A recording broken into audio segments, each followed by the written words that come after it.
Bonjour et bienvenue à toutes et à tous dans ce nouveau numéro de Culture et Pot de Banane. Alors aujourd'hui on retourne en plateau, on était il y a 2 semaines au Gabu et aujourd'hui j'ai 4 invités, 4 femmes pour parler de musique et toute l'offre que le territoire propose sur justement la musique pour apprendre à jouer d'un instrument, chanter ou encore partager des moments autour de ce loisir qu'est la musique. Alors sur le plateau j'ai Catherine Picard, donc, qui est présidente de la Maison de la musique de Marcy et de Nieul, c'est bien ça? Tout à fait. J'ai Voilà. Florence Lounis, coordinatrice des écoles de musique de la CDA de La Rochelle. Béatrice Morisco, je ne me suis pas trompé, c'est Non, bon. pas du tout, c'est ça. Professeure de guitare au Conservatoire de La Rochelle. Exactement. Et enfin, Marie-Gabrielle Nassivé, élue au réseau des écoles de musique et de danse de la CDA.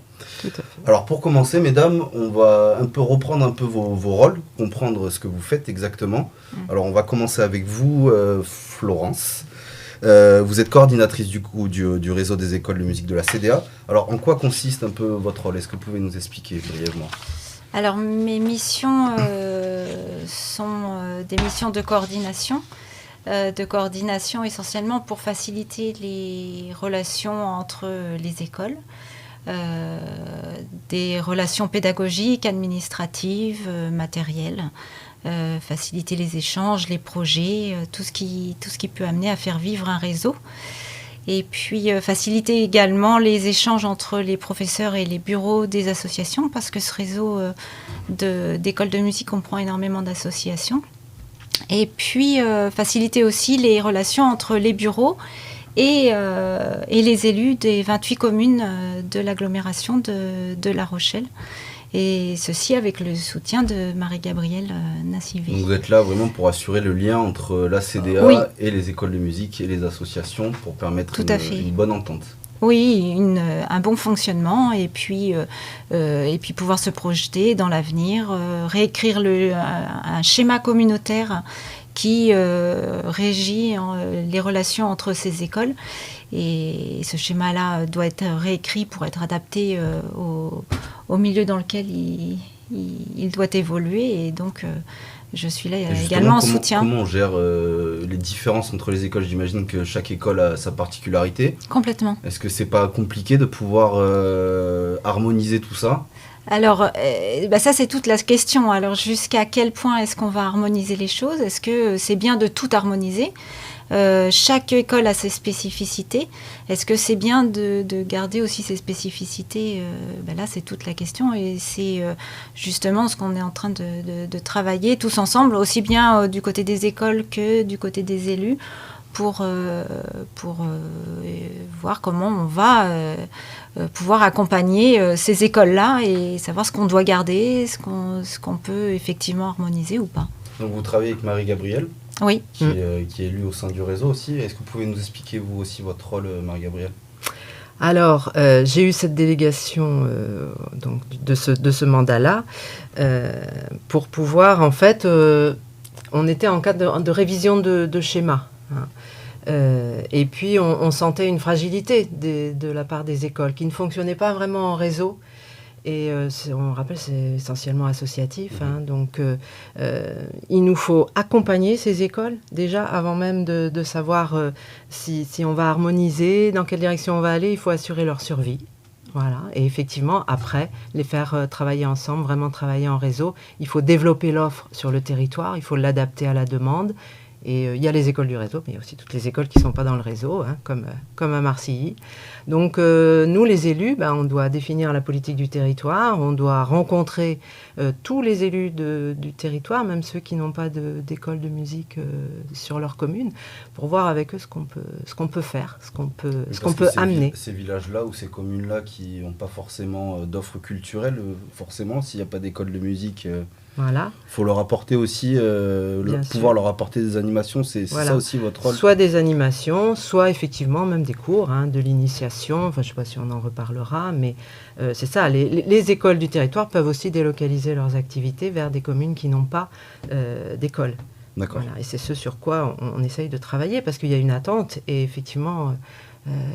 les parents peuvent avoir envie d'emmener leurs enfants vers la musique, mais si possible, pas trop loin de chez eux. Voilà.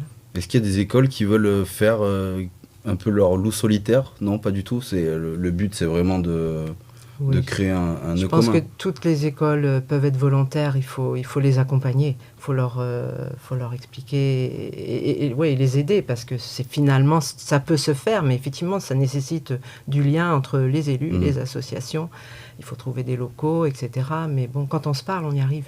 Et je pense qu'avant, on ne se parlait peut-être pas assez. Et c'est l'arrivée de Florence. Et comment vous expliquez ça, justement ? Pourquoi il y avait un manque de dialogue entre les écoles et les assos, justement, et la CDA ? Mais peut-être parce qu'il y avait un manque de moyens. On n'avait pas ce poste de coordonnatrice qui est créé maintenant depuis 1 an et qui est essentiel.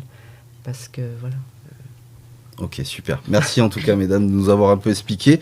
Catherine, vous êtes présidente du coup de l'école de musique de Marcilly, de Nieul, de la Maison de la musique, pardon, plutôt.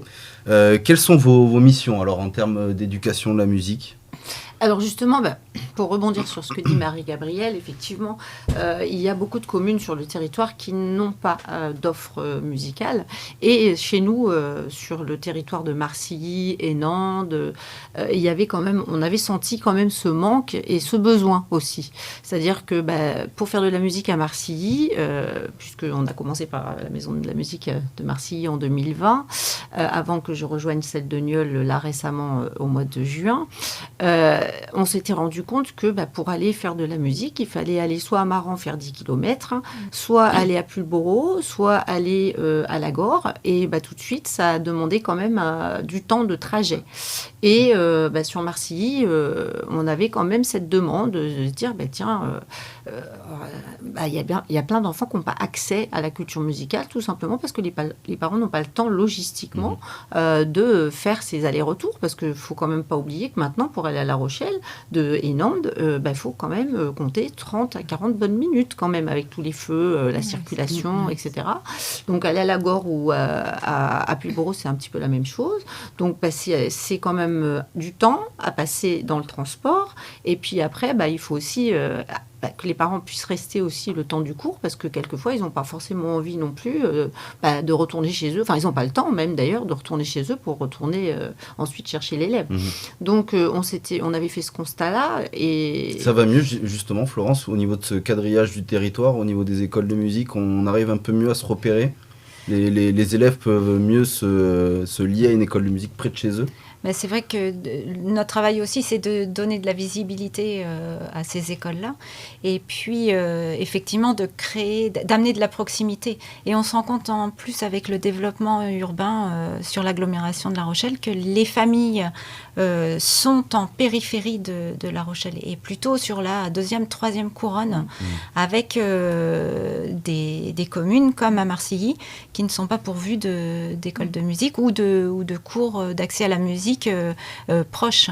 Et pour les petits, c'est essentiel, effectivement, quand on est parent, qu'on travaille, qu'on a des enfants en bas âge ou petits, on a besoin de proximité pour les activités des enfants. Et ça, c'est ce qu'il faut essayer de créer, c'est ce qui manque énormément sur le territoire. Et justement, c'est facile de trouver des profs de musique, d'instruments, Alors, parce que c'est pas une petite galère quand même. Facile, on peut pas dire que ce soit facile. Il y a un vivier de musiciens sur le territoire. Nous ne sommes pas une région très riche musicalement. Ici, on est plus tourné vers la mer, vers le sport, vers les activités extérieures. Mais il y a une très forte demande au niveau culturel et il faut pouvoir y répondre. On a un petit peu de difficultés à ce niveau-là, mais au niveau national, de toute façon, c'est quelque chose qui se retrouve partout. Comme dans beaucoup de secteurs en ce moment, de toute façon. Béatrice, vous en pensez quoi au niveau de vos collègues, il y en a plus ou il y en a moins ? Je dirais que c'est pas qu'il y en a plus, il y en a moins, il y en a quand même. Mais c'est vrai que dans notre région, on n'est pas non plus pourvu de centaines et de centaines de musiciens. Ça, c'est une certitude. Maintenant, nous, on est là aussi en tant qu'enseignants, parce que moi, je suis donc professeure de guitare au Conservatoire de La Rochelle. On est là justement pour former ces musiciens aussi, entre autres.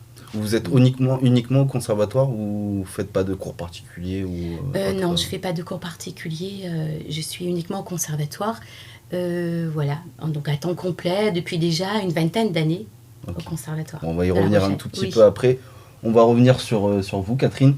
Alors, expliquez-nous un peu vos missions au sein de l'école, de la Maison de la Musique, pardon. Alors justement, je vais rebondir un petit peu sur ce que disaient Florence et Marie-Gabrielle tout à l'heure. Nous, notre prérogative, c'est vraiment l'aller vers. Je pense que l'aller vers, c'est quelque chose qu'on rencontre un peu dans de nombreux domaines aujourd'hui. Et cette offre de proximité. On se rend compte dans beaucoup de domaines d'ailleurs que les services de proximité quittent la ruralité. Hein. Que ce soit aussi bien la poste, que ce soit aussi bien, on a quand même un gros problème avec ça. Les services publics quittent les zones de ruralité. Donc à un moment, l'enseignement de la musique, effectivement, il y avait des gros vides de territoire et effectivement, je pense que Florence a tout à fait bien cerné la question. Tout est axé un peu sur le sport. C'est vrai qu'à Marseille, il y a 40 associations. Pour une ville de 3000 habitants, c'est quand même pas mal. Essentiellement tourné vers le sport. Mais alors, au niveau musical, effectivement, c'était vraiment peau de chagrin. Il y avait une chorale. Voilà, c'est à peu près tout. Donc c'est vrai que quand on a proposé au maire d'aller vers cette ouverture de maison de la musique, et je tiens bien à dire maison, justement, c'est le terme qu'on a choisi pour différencier des écoles, nous, notre mission, c'est vraiment de susciter l'intérêt. C'est-à-dire, on est le premier maillon de la chaîne. On voudrait sensibiliser les jeunes à la musique, les attirer vers, pour qu'après, ensuite, nous, notre mission s'arrête là, c'est-à-dire qu'on les accompagne sur un mode plutôt récréatif, ludique, avec quand même des professeurs qui sont diplômés d'État, hein, bien sûr. Il y a quand même une rigueur dans la musique. Hein. On peut pas... Une musique sans travail, ça c'est pas de la musique, sauf peut-être dans l'éveil musical, bien sûr.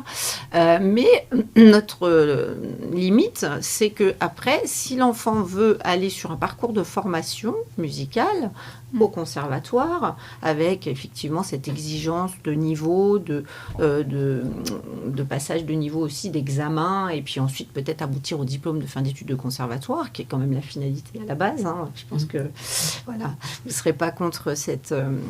Nous, ce n'est pas notre mission. Notre mission, ce n'est pas d'être une école, c'est vraiment d'être là pour partager la musique, pour sensibiliser, pour dire aux gens, voilà, vous pouvez vous essayer à faire de la guitare, à faire du piano, à faire du saxophone, à faire de la flûte.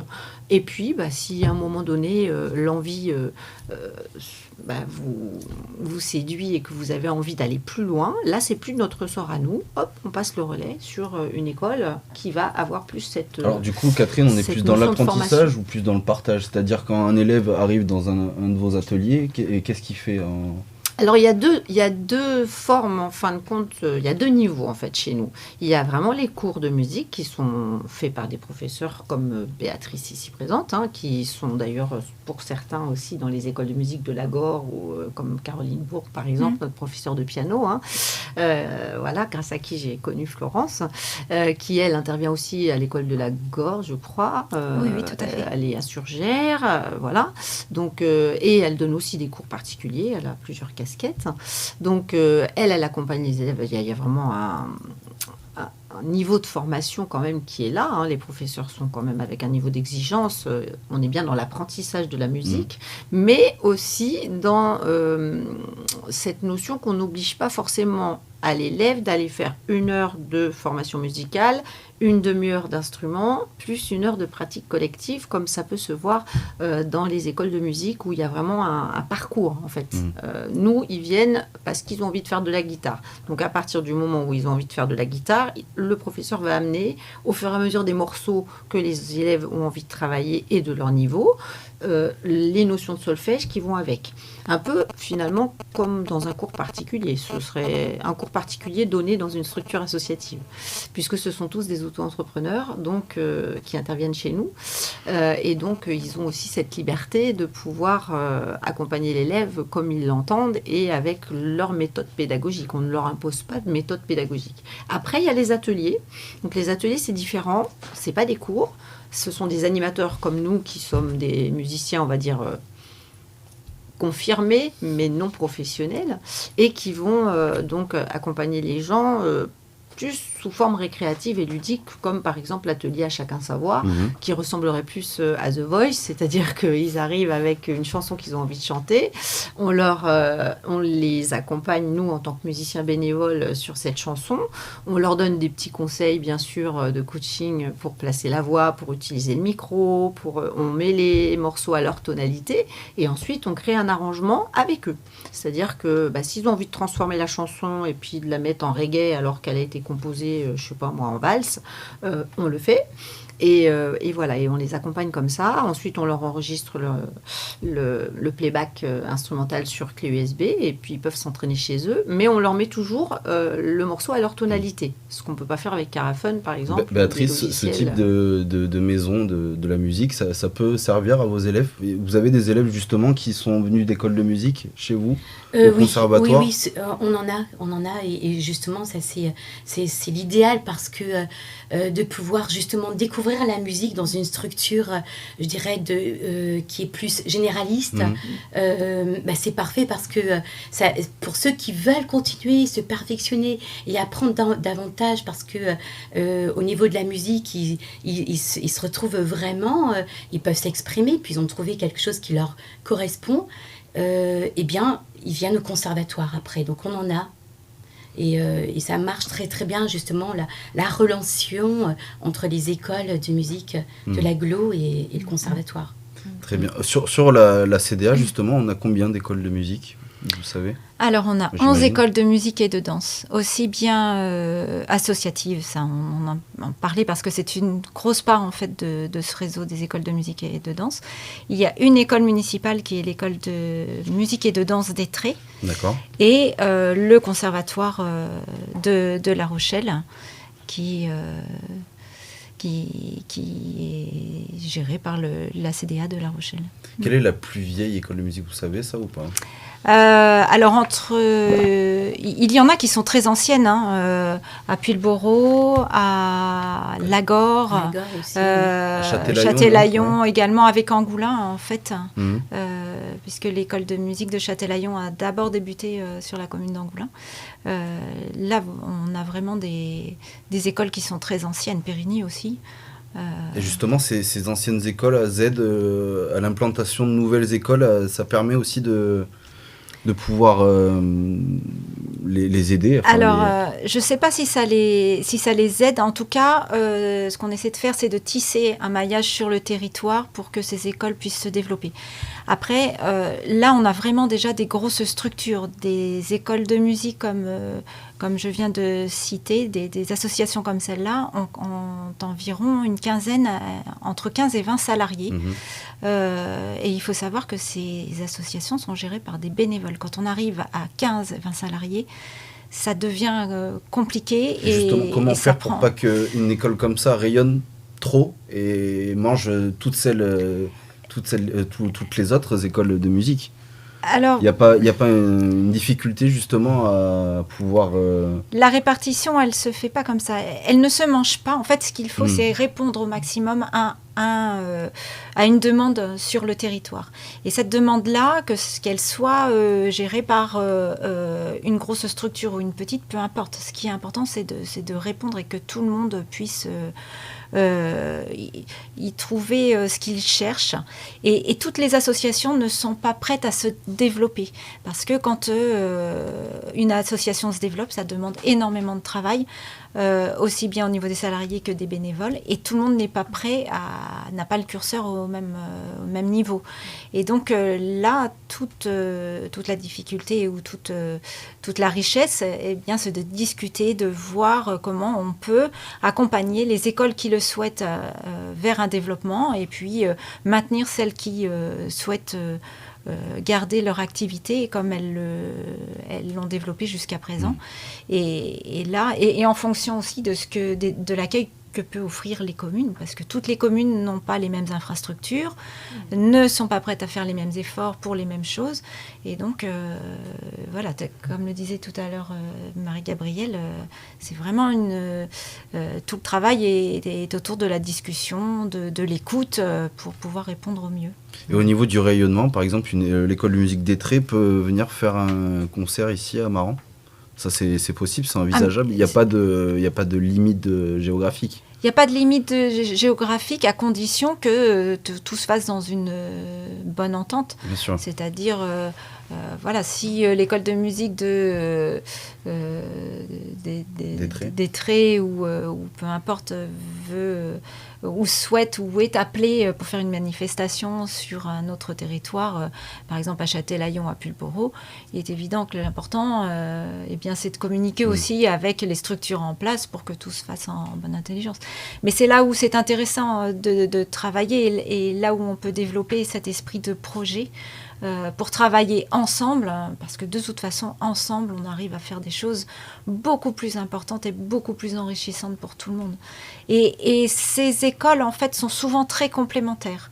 Il n'y a pas vraiment de compétition entre les écoles. Elles ont envie de travailler ensemble, les équipes ont envie de travailler ensemble.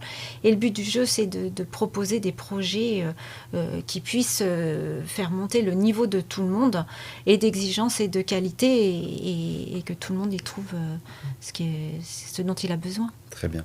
Je voulais voir aussi avec vous, mesdames, cette différence qu'il y a entre l'enseignement au conservatoire et l'enseignement dans une école de musique plus traditionnelle.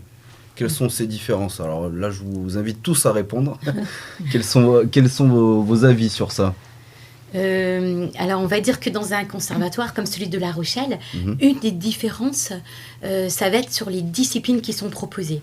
Ce qu'on appelle les disciplines, ça va être, par exemple, tous les instruments. Par exemple, au conservatoire, on a, imaginons, le clavecin, l'orgue, le tuba. Donc, tous les instruments qu'on imagine existent au conservatoire. C'est déjà une grande différence avec une autre école de musique. C'est-à-dire que là, on a vraiment le choix.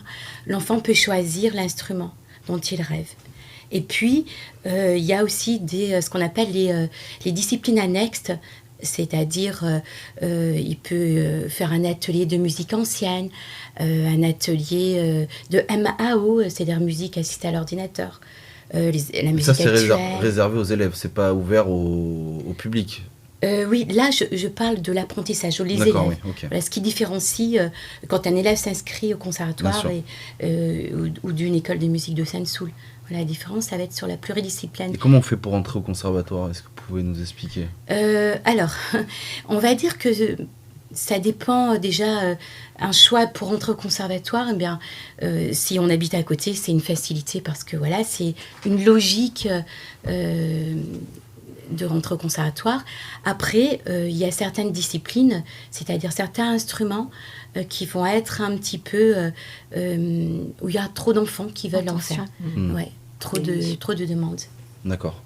Donc du coup, au conservatoire, on est quand même sur une formation plus, on va dire, plus professionnalisante, on peut dire ça? Oui, complètement. C'est vraiment, ça fait partie de l'identité d'un conservatoire, c'est-à-dire de pouvoir offrir un apprentissage musical à tout le monde, mais en même temps, si on veut se professionnaliser, c'est-à-dire devenir, imaginons, violoniste à l'Opéra de Paris, eh bien, le passage au Conservatoire de La Rochelle sera pratiquement inévitable. Alors, qu'est-ce qui fait qu'un élève va plutôt choisir un conservatoire, une école de musique ou des cours particuliers? Ça, comment on peut le définir, tout ça, vous savez? Alors, ça dépend au de début, chacun, je pense que j'imagine. c'est plus une question de proximité. Et puis ensuite, eh bien, c'est l'appétence pour la discipline qui va faire que, effectivement, à un certain moment, les enfants vont faire le choix de se diriger vers une structure plutôt qu'une autre. Il y a ça. Et puis, il ne faut pas négliger également le rôle du professeur. Le professeur a un rôle essentiel pour l'apprentissage. La relation qu'un élève et un professeur vont tisser ensemble va être essentielle pour cet apprentissage-là. Pour entrer au conservatoire, j'imagine quand même qu'il faut avoir un certain niveau. Alors ça, j'ai tout de suite te dire, c'est faux. C'est faux. Ah ouais. Voilà, on va mettre... Vous êtes là pour ça, pour établir alors, la vérité. Là, d'ailleurs, merci de me donner la parole. C'est faux. Souvent, on pense que le conservatoire s'adresse uniquement à des élèves qui ont déjà une pratique instrumentale ou veulent se diriger que vers le professionnalisme. Alors, c'est pas vrai. On peut avoir 8 ans, ne pas connaître la musique et avoir envie d'étudier, de commencer. C'est-à-dire qu'on peut vraiment apprendre et débuter dans un conservatoire. D'accord. Mais ce qui veut dire aussi, on ouvre la porte à ceux qui en font déjà, bien évidemment. Mais on peut commencer à apprendre la harpe, par exemple, au conservatoire. Il me semble que vous avez changé de président récemment, de présidente. Oui, c'est devenu une présidente même. Oui, de directeur. Alors voilà, aujourd'hui nous avons Joël Gasselin depuis, ça fait combien, 2 ans peut-être? Oui, maintenant ça que fait Joël est à ce poste-là. Donc elle a essayé d'apporter de nouvelles choses justement au conservatoire. Oui, bien sûr. Là, peut-être Florence, tu peux en parler mieux que moi sur ce qu'elle a apporté, Joël. Alors, Joël, elle a une vision très sociale. Elle a envie de démocratiser les choses, d'apporter plus d'accessibilité à la musique et la danse, parce que le Conservatoire de La Rochelle, c'est la musique et c'est la danse également. Et donner plus d'accessibilité, effectivement, au conservatoire, ça c'est vraiment quelque chose qui reflète en fait l'image qu'elle souhaite donner, j'imagine. Casser ce mythe d'élite. Oui, exactement. Elle veut dépoussiérer ce qu'on imagine d'un conservatoire. Parce qu'aujourd'hui, il faut savoir que dans... on va dire, beaucoup de personnes pensent encore que pour entrer au conservatoire, il faut savoir jouer très bien. Moi, le premier. C'est vrai. Maintenant, vous êtes vraiment les bienvenus et souvent, on n'ose pas. C'est comme dans un opéra. Voilà, très souvent, on s'est dit, je ne vais pas oser ouvrir la porte et assister à un concert dans un opéra ou rentrer dans un conservatoire. Et en fait, ça a tellement changé. Et d'où ça vient, ces préjugés, alors, sur le conservatoire? Parce que avant, les cours étaient peut-être un peu différents. Il y avait une très grande exigence. Une plus grosse rigueur. Oui, déjà, il y avait moins d'enseignants. Donc, quand on rentrait au conservatoire, eh bien, il n'y avait pas beaucoup de place. Aujourd'hui, il y a beaucoup plus d'enseignants. On est plus d'une 50aine de professeurs de musique, de professeurs de danse, d'écriture musicale, de composition. Parce qu'on peut aussi apprendre à composer au conservatoire. Mais il y a quelques années, on va dire il y a 30 ans, 40 ans, 50 ans, c'est vrai que les professeurs de musique pouvaient être très exigeants parce que voilà, c'était donc comme ça, vous rassurez les élèves qui voudraient s'inscrire, vous êtes beaucoup moins exigeants. Oui, on fait. Non, on n'a plus de baguette. Voilà. La baguette, c'est juste pour le chef d'orchestre et encore, ça change. Bon, vous pourrez aller au conservatoire, alors vous pouvez écouter Madame Morisco. Au niveau de la danse, c'est un peu quelque chose qui veut être remis au goût du jour, si je puis dire. Au niveau justement de la politique de la CDA, au niveau de la politique culturelle, j'ai déjà entendu plusieurs fois qu'on voulait un peu remettre la danse au devant de la scène. Est-ce que c'est une vérité, ça aussi? Est-ce que la danse doit prendre un peu plus de place? C'est une volonté. De toute façon, sur le territoire, on a besoin de donner davantage de place à la musique et la danse, ça c'est une évidence. Donc après, il faut mettre des moyens, il faut démocratiser les choses. Et c'est vrai que, comme le disait justement Béatrice tout à l'heure, eh bien l'attention qu'on peut apporter au nouveau public a complètement changé depuis plusieurs années. Et puis les axes se sont ouverts aussi, c'est-à-dire que maintenant, dans les structures, qu'elles soient associatives ou au conservatoire, eh bien, on peut travailler autour de la musique assistée par ordinateur, on peut travailler autour des musiques actuelles, ce qui n'était pas le cas il y a quelques années. Et pour la danse, c'est la même chose. On a accès maintenant, effectivement, à la danse classique, mais à la danse jazz, à la danse contemporaine, à des modes d'expression qui sont plus accessibles. Et ça, c'est important. Il y a une ouverture importante qui se fait. Il y a une ouverture importante et qui est nécessaire. Parce que, comme disait aussi tout à l'heure Béatrice, ce qui est important, c'est de porter à la connaissance. Et à la connaissance de tout le monde. Parce que quand on amène à la connaissance, eh bien, on ouvre les possibles. Et ça, c'est très important. C'est-à-dire que quand on a des possibles qui s'ouvrent, on a une plus grande liberté. Et, pousser la porte d'un concert, eh bien, si on n'a jamais été si on n'a pas les codes, si on n'a pas les codes familiarisés avec cet environnement-là, on aura du mal à pousser cette porte-là plus tard. Et ensuite, les prochaines générations auront aussi l'accès que les parents leur donneront. Donc c'est important de laisser ces possibles-là et d'ouvrir ces portes pour que chacun et la liberté de choix. Cette de ouverture, pratiquer un c'est instrument aussi, ou pas, de danser ou pas, d'aller au concert ou pas, mais au moins c'est une liberté de choix. C'est aussi pouvoir évoluer avec son temps, parce que j'imagine que les apprentissages sont nouveaux, comme vous venez de l'expliquer, un peu moins de rigueur aussi. Oui. Et puis on apprend par exemple la musique électronique, qui a 10 ans, on n'en parlait pas du tout. Oui, donc, j'imagine qu'il faut aussi intéresser le jeune public. Oui, exactement. Il faut éveiller, intéresser. Et puis c'est vrai que la musique au conservatoire était un peu dépoussiérée. Et puis elle s'est davantage rattachée à la réalité de terrain. Oui, je peux m'exprimer comme ça. Oui. Et ça, c'est important. Après, la rigueur, elle est toujours là, comme le disait justement aussi Catherine tout à l'heure. Quand on fait de la musique, la rigueur, ça n'est pas un gros mot. Il faut donner de l'accessibilité, mais de toute façon, la rigueur dans l'éducation musicale ou l'éducation chorégraphique, on en a besoin et c'est plutôt un atout. C'est vraiment une qualité et qu'il faut s'approprier et qui sert dans la vie après en général. Mais il faut ouvrir les choses et garder cette rigueur pour pouvoir avancer. Alors, si je peux me permettre, oui, nous les élus, on a une grande responsabilité. On doit accompagner, on doit assurer la diffusion de la musique et de la danse pour effectivement aller vers et donner l'envie.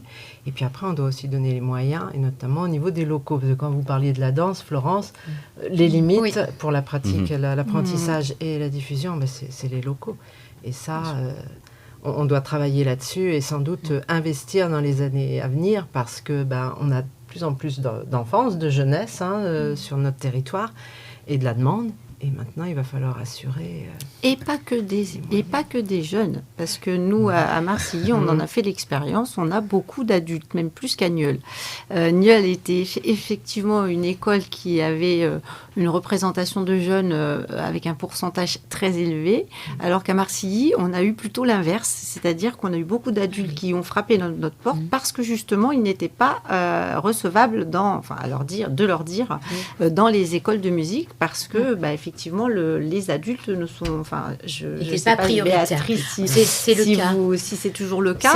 Mais moi, j'ai connu, il y a quelques années, j'ai pratiqué le chant avec Fabrice Morin, donc au conservatoire, à l'époque où il y avait des ateliers adultes. Et on pouvait, à ce moment-là, accéder à des ateliers adultes sans forcément avoir le parcours complet du conservatoire. Je ne sais pas si aujourd'hui, on peut, au conservatoire, faire de la guitare, par exemple, juste la guitare sans passer par l'obligation de faire la formation musicale et la pratique collective. Alors, justement, en fait, nous, par exemple, si je prends l'exemple de la guitare, on va donner vraiment une priorité aux enfants. Et c'est vrai que malheureusement, on ne peut pas accueillir au conservatoire d'adultes. Sauf si c'est des adultes qui jouent déjà, évidemment. Mais c'est vraiment une priorité aux enfants. Par contre, il y a d'autres... le chant, c'est possible en tant qu'adulte. Il y a d'autres instruments où on peut commencer quand il y a de la place, parce qu'il y en a où on peut s'inscrire en tant qu'adulte au conservatoire, mais pas dans tous les instruments. D'accord. Et par contre, cette pratique amateur, elle est essentielle sur le territoire. Parce qu'en fait, on l'a vu aussi avec la période Covid, où les enfants n'avaient plus de vision en fait, sur les pratiques instrumentales ou chorégraphiques. Et ces pratiques amateurs, elles sont essentielles pour que les enfants puissent se projeter dans une pratique future. Quand ils voient des ensembles d'adultes se faire plaisir, jouer ensemble ou danser ensemble, eh bien c'est important que les enfants puissent imaginer un avenir en tant qu'adultes, en tant qu'amateurs, et pas forcément qu'en tant que professionnels. Alors c'est pareil, on dit que la formation au conservatoire est plus professionnelle que celle en école de musique, certes, mais elles sont avant tout complémentaires. Alors, si je puis... Alors, je vais expliquer un petit peu juste pourquoi. C'est-à-dire que quand on s'inscrit au conservatoire, eh bien, on va voir le cours d'instrument en premier. Ensuite, on va avoir ce qu'on appelle la formation musicale ou le solfège, qui va durer 1 heure, 1 heure et demie. Et puis après, il y aura la pratique collective qui est les orchestres. Alors imaginez un orchestre d'harmonie où il y a les trompettes, l'orchestre symphonique, les cordes et contrebasses, et puis aussi les ensembles spécifiques, un ensemble de harpe, un ensemble d'accordéon, un ensemble de guitare. Et donc ces 3 disciplines, eh bien, quand on s'inscrit au conservatoire, elles sont obligatoires. Donc il y a un tronc commun Voilà. avec des spécialités. Voilà. Et là, si vous voulez, on ne peut pas dire je m'inscris pour étudier le saxophone et je ferai que ça. Là, c'est pas possible. Oui, parce que la pratique collective, je reviens sur les pratiques collectives qui sont essentielles pour la musique. Le partage. Le partage. La musique, c'est un langage et quand on parle, quand on veut s'exprimer, on a besoin de partager et de jouer ensemble. Et c'est vrai que l'important aussi, ce qui va faire que les enfants vont continuer dans cette activité-là, eh bien ça c'est comme dans le sport et on peut le prendre comme exemple. C'est le collectif qui va faire qu'en fait les enfants, au moment de l'adolescence, eh bien vont être bien dans une activité. Et ces pratiques collectives, elles sont essentielles. Et c'est vrai que dans certaines associations, lorsque l'offre est limitée au niveau des disciplines, eh bien les possibles au niveau des pratiques collectives sont limités, et ce qui peut se comprendre.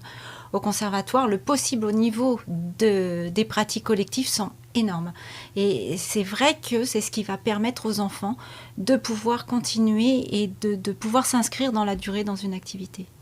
Très bien. Alors, sans oublier, bien sûr, que pour atteindre la pratique collective, en particulier orchestrale, il faut quand même avoir déjà un certain niveau. C'est-à-dire qu'un débutant ne peut pas tout de suite intégrer l'orchestre. Il lui faut déjà quelques années de pratique. 3 ans, voilà. Oui. Donc ça, c'est souvent assez frustrant, d'ailleurs, pour les enfants qui commencent à apprendre des instruments, parce que tout de suite, ils ont envie de pratiquer en collectif dans l'orchestre. Et puis, on leur dit, il faut attendre 2-3 ans. Alors, c'est vrai.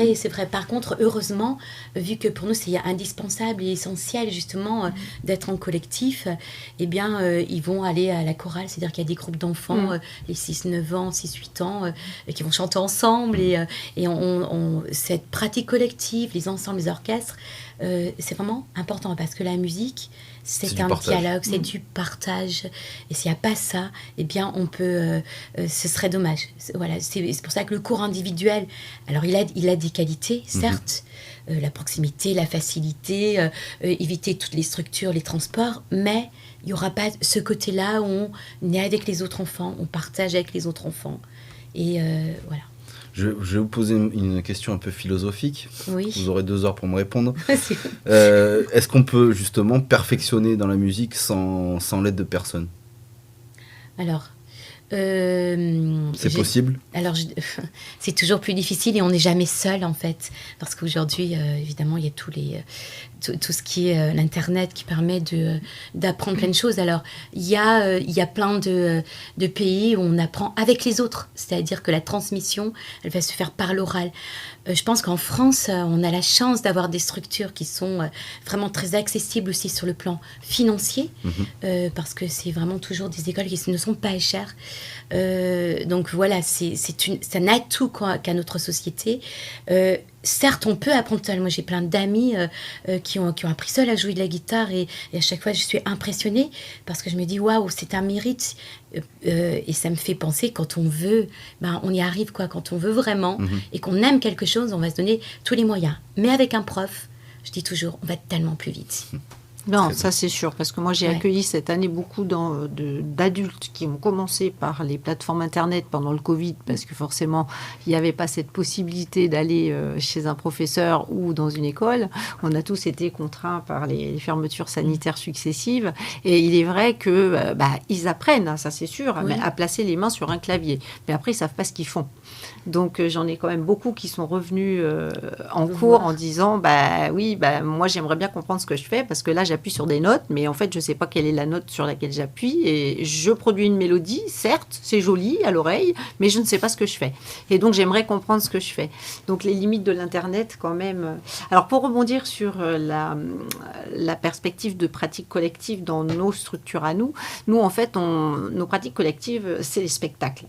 Notre ADN à nous, l'association de ci, de là, donc qui a à la base, notre ADN, c'est la création de spectacles. On a commencé en 2014 avec avec une association qui s'appelait Les Brunes de la Côte, qui ensuite est devenue De ci, de là en 2016. Et notre vocation à nous, c'était de créer des spectacles. Moi, je suis auteur-compositeur et metteur en scène aussi. Et du coup, notre ADN, on est tous musiciens éclairés, on va dire. On n'a pas de diplôme de fin d'études de conservatoire, mais on a tous fait un parcours au conservatoire. Et donc, j'ai une accordéoniste avec moi. Moi, je suis pianiste et chanteuse aussi. Et j'ai un percussionniste. Et donc, on accompagne nos élèves, évidemment, en musique vivante. C'est vraiment très important de le savoir. C'est-à-dire que jamais nos élèves sont seuls, que ce soit au piano, pour ma part, ou au chant. Après, il y a aussi, nous, des profs qui sont plus individualistes et qui ne partagent pas la scène avec nous. Ça, c'est leur choix. Ils restent dans leur cours particulier avec leur demi-heure de... Voilà. Et ils se Vous ne faites pas que des spectacles aussi. Alors maintenant, depuis qu'on a ouvert l'école en 2020, on s'est dirigé, enfin on a développé un petit peu notre association, on l'a ouvert à la pédagogie, parce qu'effectivement, ça nous semblait important de transmettre ce plaisir de jouer ensemble qu'on avait. Et on avait déjà fait un partenariat avec le conservatoire en 2015, quand on a célébré les 70 ans de la guerre de 39-45 à La Rochelle. Et à ce moment-là, notre accordéoniste est tombée malade, elle s'est fait opérer, donc elle ne pouvait pas jouer avec nous. Et j'avais contacté donc le conservatoire, puisqu'à l'époque, moi, j'y chantais avec Fabrice Morin, et il m'avait mis en relation avec la prof d'accordéon et aussi le professeur de saxophone, parce que j'avais besoin d'une soliste qui maintenant est une des femmes chefs d'orchestre quand même. Voilà, elle a été au Conservatoire national de Paris, donc... C'est quand même un très très beau parcours qu'elle a réalisé depuis. Et on était très contente de l'avoir avec nous sur la scène, donc au musée... Aide-moi, Antoine. Au bunker, voilà. On a donc fait 4 représentations au bunker et on a travaillé en collaboration avec donc 2 élèves du cours d'accordéon. Ils nous ont retranscrit les partitions dont on avait besoin pour les chansons. Et avec donc Marie, j'ai perdu son nom de famille, désolée Marie, au saxophone. Et donc on avait fait ce premier concert collaboratif. Et donc, le dernier en date, c'est à l'Agora. On a monté un concert intergénérationnel. Donc, on a réuni des EHPAD, 5 EHPAD, donc de l'agglomération rochelaise, l'association Emmanuel. On a travaillé avec les centres sociaux aussi, avec l'espace Camailleux et puis l'AFR de Marcilly. Et justement, Catherine, est-ce que tu peux expliquer au niveau des EHPAD, qu'est-ce que ça a apporté ces ateliers? C'est surtout pour les gens atteints de l'Alzheimer? Alors là, je ne parle pas des ateliers, là je parle vraiment de la rencontre intergénérationnelle, donc du spectacle de fin d'année en fait qu'on a créé avec les élèves qui le souhaitaient, parce qu'on n'oblige personne à monter sur scène. Mais on a créé 2 contes musicaux, donc un pour les enfants de l'éveil musical, on a revisité Pierre et le Loup en version jazz, et puis un conte qui s'appelle Raconte-moi Paris, destiné aux seniors, avec nos élèves chanteurs adultes. Et donc ces 2 contes de 45 minutes ont été produits à l'Agora, mais pour un public restreint, puisqu'on a travaillé en partenariat avec donc 5 EHPAD et donc les centres de loisirs. Alors, comment ils ont participé? Les centres de loisirs ont participé sous forme de concours de masques, et les masques ont été portés par les élèves, donc les 4 petits qui étaient dans le conte Pierre et le Loup. Et pour le concert Raconte-moi Paris, on a fait participer les EHPAD avec un quiz. C'est-à-dire qu'avant chaque chanson, les enfants posaient une question sur Paris, il y avait un QCM 3 réponses, les équipes, donc les EHPAD étaient en équipe avec leurs animateurs et devaient cocher la bonne réponse. Et le conseil départemental nous a donné des coupes donc à remettre aux EHPAD qui étaient vainqueurs de ce concours. Voilà, donc ça a été une très très belle réussite parce qu'on avait quand même 250 personnes dans l'Agora, avec aussi les CCAS des 2 communes de Marcilly et de Saint-Saëns qui avaient joué le jeu et qui nous avaient aussi amené des personnes isolées chez elles, donc des personnes âgées. Et ça a fait suite à effectivement alors donc des ateliers qu'on a mis en place au sein de la Maison de la Musique. Alors moi je suis infirmière de métier et aussi donc musicienne, et on a eu l'idée avec l'EHPAD de Saint-Rogatien de faire une année expérimentale avec des personnes atteintes de déficience cognitive ou non.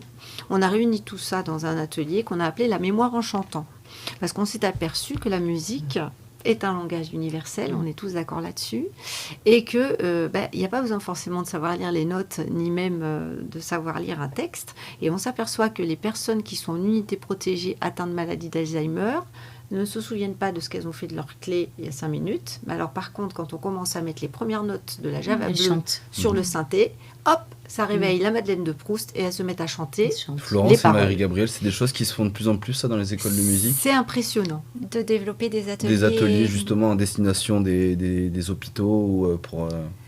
Je pense qu'il y a une volonté. Pour le moment, ça ne se fait pas. On n'a c'est pas pas encore totalement vu... démocratisé. Non, mais ce sont des pistes effectivement qu'il faut explorer. Et c'est pour ça que ma rencontre avec Catherine a été très enrichissante. Et c'est vrai qu'il y a des axes qu'il va falloir donner. Il y a des attentes au niveau des enfants, ça c'est clair. Il y a beaucoup de choses à faire. Mais au niveau des publics empêchés ou handicapés ou des personnes âgées, il y a énormément de choses à faire. Il faut valoriser ces expériences. Et ça peut être de beaux projets. Vraiment. Et faire participer Exactement. les élèves, justement, nous qui n'avons pas, bien sûr, la structure pour faire de la formation orchestrale. Bon, la chorale, on pourrait, mais il y a déjà une chorale d'adultes, nous, sur Marcilly. On nous a demandé, d'ailleurs, de créer une chorale d'enfants. Bon, moi, je ne suis pas chef de chœur de formation, donc, mais par contre, on accompagne toujours les chanteurs et ensemble, puisque quand par exemple, là, on est en train de travailler sur le Téléthon, tous nos élèves vont chanter ensemble. On essaie de favoriser les duos, les trios, que nos pianistes accompagnent des chanteurs, que les saxophonistes viennent accompagner aussi. Voilà, enfin, tous ceux qui le souhaitent, parce qu'on a des professeurs qui sont dans ce partage-là, d'autres non. Donc, on ne peut pas... Comme quoi, il y a encore beaucoup de choses à faire au niveau de la musique. On a encore beaucoup à faire. On va avancer, Catherine, si tu me le permets, parce qu'on a déjà dépassé de 10 minutes l'émission. Alors, on va revenir un peu sur, justement, cet apport de la musique, ça tombe bien, on en parle. Donc, du coup, elle a un apport culturel, un apport de loisirs. Donc, mais la musique, elle a évolué, on en a parlé tout à l'heure, justement. Et comment s'adapter à cette évolution de la musique ? C'est facile, c'est difficile ? Comment faire pour pouvoir suivre cette évolution ? C'est-à-dire au niveau des écoles de musique, au niveau des ateliers, au niveau de la proposition. De la proposition, il y a beaucoup de pistes. Vous parliez notamment tout à l'heure de l'apprentissage en groupe. La musique, il y a des nouvelles pistes qui sont lancées, notamment avec Orchestre à l'école, par exemple, où les enfants, les professeurs du conservatoire en l'occurrence, là, ou des écoles associatives, viennent dans les écoles primaires et débutent les enfants directement en orchestre. Et ça, c'est très enrichissant. Et nous sommes à chaque fois bluffés par le résultat qu'on peut obtenir avec ce mode d'apprentissage-là. D'accord. Donc il y a des nouvelles pistes qui sont lancées. On essaie de s'adapter au niveau sociétal, au niveau des musiques qui évoluent, comme vous le disiez, sans arrêt. Et en fait, comme c'est un langage, comme tout langage, il évolue et les musiciens sont prêts à suivre, à évoluer et les professeurs à s'adapter. Pour la plupart, sont moteurs dans de nouvelles façons de... Et au niveau des élèves, il y a des nouvelles demandes, justement ? Est-ce qu'on se détache un peu des instruments un peu plus traditionnels comme la guitare, la batterie, la trompette ? Oui, mais l'offre s'adapte aussi avec des cours de ukulélé, par exemple. La musique assistée par ordinateur dont on parlait tout à l'heure, c'est vraiment un bel outil. C'est-à-dire qu'il y a des enfants qui ne pratiquent pas d'instruments, mais qui sont très créatifs au niveau de l'écriture, de la composition, et qui peuvent, grâce aux professeurs, arriver à utiliser les outils pour pouvoir développer des capacités qui sont incroyables au niveau de la création. C'est pareil au niveau du conservatoire, où on reste aussi sur les instruments plus traditionnels ? Non, c'est pareil au conservatoire aussi. Justement, on va dire que les pédagogies, elles se sont actualisées. Et c'est aussi une de nos motivations, c'est-à-dire pouvoir évoluer, nous, en tant qu'enseignants, en même temps que notre société. Alors, c'est vrai qu'il y a des instrument, alors sans vouloir parler encore de la guitare, mais c'est quand même aussi mon instrument. C'est un instrument plus facile dans le sens où il peut s'adapter. On peut très bien jouer de la musique romantique du Jean-Sébastien Bach, qu'on va pouvoir faire s'accompagner avec une chanson, c'est-à-dire le répertoire des chansons. Donc il y a des instruments qui sont déjà par nature qui sont actuels. Mais après il y a des enfants qui vont adorer se retrouver dans un univers de musique Brahms, Chopin pour un pianiste. Maintenant ce qu'il faut, c'est toujours pouvoir que nos structures puissent proposer certaines choses pour que l'enfant s'y retrouve. Alors c'est marrant parce que vous parlez, c'est de la sensibilité, enfin vous parlez de sensibilité musicale en soi. Justement, aujourd'hui, les jeunes sont plus attirés vers la culture urbaine, le rap, on le voit avec le rap, l'explosion du rap et de la folk. Oui. Bon, la folk et le rap restent les deux genres musicaux les plus écoutés apparemment aujourd'hui par les jeunes. Justement, il n'y a pas de décalage qui s'est créé entre les profs et les élèves ou certaines générations, les différentes générations. Ben, je crois pas. Je crois que les professeurs font vraiment un travail énorme, aussi bien dans les associations qu'au conservatoire. Et on a vu un très bel exemple, justement, avec la guitare et avec les élèves de Béatrice. Lors de la signature de la convention entre la Sirène et le conservatoire, on a eu un beau concert avec des élèves, et Béatrice, tu me contrediras si je dis des bêtises, mais avec des élèves de guitare classique qui sont passés à la guitare électrique, à la basse, pour former un groupe. Et s'exprimer aussi bien au travers d'un groupe de musique actuelle avec du rap. Marie-Gabrielle, vous avez pu aussi entendre ce concert-là. Et c'est vraiment un bel exemple, je trouve, où l'on peut voir l'évolution de ce que l'on peut proposer et l'adaptation de l'enseignement à la société. Voilà, je vais donner un petit exemple. J'ai un élève qui donc en troisième cycle, c'est presque à la fin du parcours au conservatoire, et qui joue qui fait de la guitare classique et aussi de la basse dans le groupe de musique actuelle. Et par hasard, j'avais entendu un super morceau de Marcus Miller, et je lui ai dit tiens, est-ce que tu connais ça? Et puis mon élève, il me joue carrément le morceau de Marcus Miller. Et je me dis waouh, c'est magnifique quoi. C'est-à-dire que la relation entre la musique actuelle et la musique classique, eh bien, elle se tuile comme ça. Et ça, c'est l'idéal. C'est-à-dire que là, on s'adapte vraiment au goût du jeune. C'est très important. Créativité, tout est possible en musique, si je comprends bien. Et puis les projets, comme disait Catherine, c'est-à-dire que pour nous, en tant qu'enseignants, avoir un projet, une restitution musicale, c'est extrêmement important. C'est-à-dire ça permet aux jeunes de pouvoir se produire sur un projet qui est travaillé, proposé par le médiateur, le professeur en l'occurrence. C'est l'idéal. C'est très important de les impliquer dans des projets. Parce que sans quoi, sinon, la musique devient... c'est presque comme s'ils jouaient dans leur salle de bain. En gros, s'il n'y a pas cette dimension de partage de la musique avec le public et sur scène entre eux, et mélanger les générations, ça, moi, j'y tiens beaucoup. Dans nos spectacles, on mélange les générations. On peut aller, effectivement, de la Java bleue jusqu'à soprano, où on nous demande maintenant Imagine Dragons. Les élèves ont des attentes maintenant qui sont, alors surtout les adolescents, et nous on apprend aussi des élèves parce qu'ils nous demandent de travailler des morceaux qu'on ne connaît pas. Tiens, toi t'es intéressé. Moi, la première question que je pose à mes élèves quand je les vois en cours d'essai, c'est quoi vos goûts? Ou tes goûts, selon l'âge de l'enfant. Et donc j'essaie toujours d'adapter la proposition de chant ou de morceaux de piano au goût de l'enfant, parce que les méthodes sont pas toujours je sais pas Béatrice ce que vous en pensez, mais les méthodes, franchement, moi j'ai du mal à choisir une méthode parce que je suis toujours obligée d'aller piocher dans une ou dans l'autre, ou alors aller sur MuseScore, qui est vraiment un outil fabuleux, parce que alors là on peut aller chercher les partitions alors en musique actuelle, là il y a un choix énorme. On va chercher des partitions qui sont partagées par des compositeurs ou des amateurs de musique, et ensuite on peut les adapter, c'est-à-dire qu'on peut les transposer, on peut effectivement les simplifier aussi si elles nous paraissent trop compliquées par rapport au niveau de l'élève que l'on a, et ça c'est vraiment un outil, là pour le coup pour le numérique, pour nous professeurs c'est vraiment c'est royal. Très bien. Bon, écoutez, mesdames, on est à pratiquement 1 heure d'émission. Je pense que ça va aller. En tout cas, merci d'avoir joué le jeu, d'avoir répondu à mes questions. C'est très gentil à vous. Très agréable comme échange.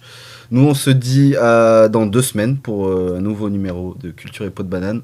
En attendant, portez-vous bien et à très bientôt.